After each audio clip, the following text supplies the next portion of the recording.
Good afternoon, Lulu, and good afternoon to our listeners in the African continent, but beyond as well, Lulu. Now, Michael, just brief us on what came out of these discussions between Lamula and Nduhungirehe. Yes, Lulu, unfortunately, the meeting is set to take place at 13:30. We are told because Minister Lamola is still engaging with some other engagements. He's engaged with other developments in Soweto. So the engagements here at DECO will only start at 13:30. But just to highlight on this very important strategic meeting, Lulu, it has caught us by surprise. I mean, historically, we know the relations between these two countries. So today, engaged in diplomatic talks to reset their historical complex relations, while both nations share deep historical, political, and institutional ties. Their relationship has frequently faced strain due to security differences, targeted political operations, and divergent policies in the Eastern DRC, Lulu. And what are they hoping will come out from these bilateral discussions, and what is to happen going forward? And of course, the dialogue today will accelerate diplomatic dialogue. The discussions are aimed at resetting relations and expand bilateral cooperation in trade, tourism, and also education, but also to normalize a roadmap between, Kigali and also Pretoria, whereby peace and security would also be part of that discussion, but also link this, Lulu, to the recent visit from another Eastern, region leader, Ruto. So very important engagements that are partaking between SADC and the Eastern region, Lulu. So we are here to see what the outcome will be, but very, very strategic and important engagement between the two counterparts, indeed, in terms of foreign international relations, Lulu. The Eastern Democratic Republic of Congo seems to be the main grappling issue when it comes to these two countries. Are we likely to see a mending of relations and also just a calming or an easing of the situation in the Eastern DRC?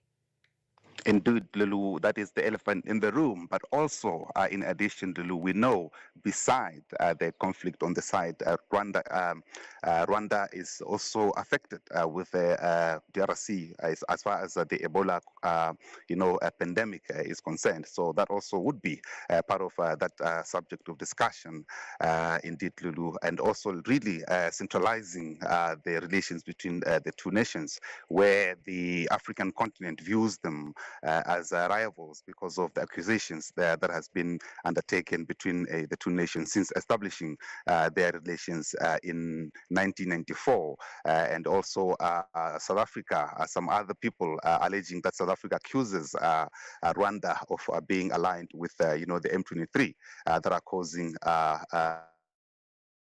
humanitarian situation, also wreaking havoc and a lot of death. Uh, Now, Michael, we've seen, Riches that DRC has also had. the president of Rwanda, making moves in terms of being in Botswana and having bilateral talks with Botswana's president.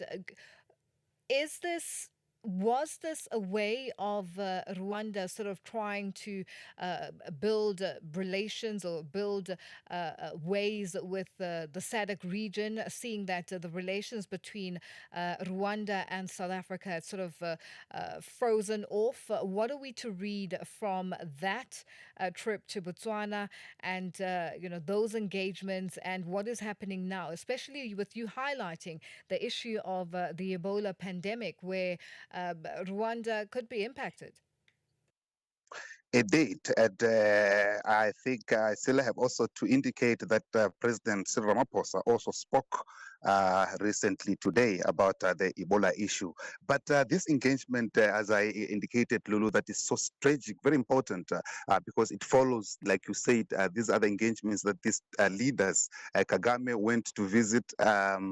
it's more of regional integration. That is the main important thing here, because the main outcome that came out of that visit between Rwanda and Botswana is the 6 months visa between the two countries, which is now part of that Africa Free Continental Trade Area, free movement of goods, services, and people as well. But also following that, President Ramaphosa visited Boko, where bilateral engagements also were reset, and then a few MOUs were also signed in terms of regional integration. But we also saw President Ramaphosa with the Lesotho counterparts in terms of that water project that is happening on that side of Lesotho. So very important key engagements that are happening within the African continent, and we see now these are attracting also the Western leaders. We saw Ruto coming to Africa, to Kenya with that summit that he engaged with the Kenyan counterpart, and then Kenya came to South Africa. But also we saw. We've seen the headline that the French President Macron is also about to visit Ghana in the coming, I think, after the G7 meetings that are undertaking are about to take place in France, Lulu. So very key engagements indeed, but very important. We are here, anticipating to see what key outcomes will come. And as I indicated in my bulletin, file this morning, that the ministers, I think, will address us after Well, engagement, give Michael, us thank you so much for the key joining us. We'll outcomes leave it there for after the today. meeting. That's our That reporter, Michael Mbewe, giving us an update on discussions to take place between a dialogue to take place between Rwanda's Foreign Affairs Minister and South Africa's Foreign Affairs Minister. And that's how we wrap Africa Update today. It's been a great one. Continue with us on all our social media platforms. Let's do this again tomorrow. Bye bye.